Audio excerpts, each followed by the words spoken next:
In today's video, I am going to teach you how to create claim forms in Jotform using Claude AI. Start by going to Jotform and logging into your account. Once you are inside your dashboard, open Claude AI in your browser as well. Keeping both tools available will make the setup process smooth and easy to follow. Before creating the form, decide what kind of claim form you need. This could be for insurance claims, reimbursement requests, incident reports, or another claims process. Having a clear goal will help you generate a form that matches the information you want to collect.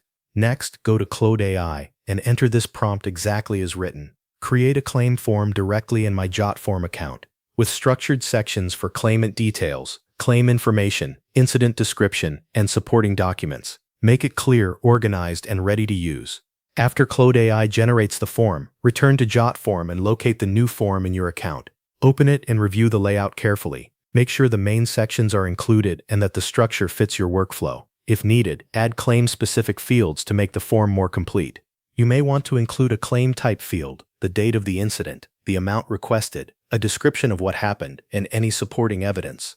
File upload fields are especially useful if you need users to attach receipts, photos, reports, or other documents. Once the necessary fields are in place, arrange the form in a clear order. A good structure is to begin with claimant information, then move into claim details, followed by the incident description, and finish with supporting documents. This flow helps keep the form easy to understand and complete. After that, customize the form by editing field labels, adding instructions, and marking important fields as required.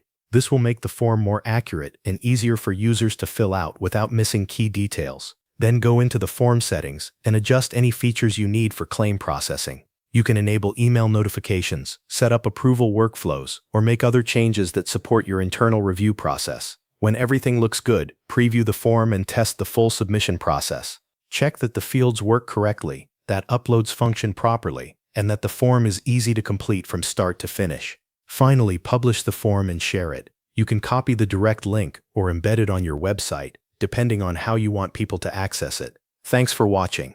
That covers everything you need to know.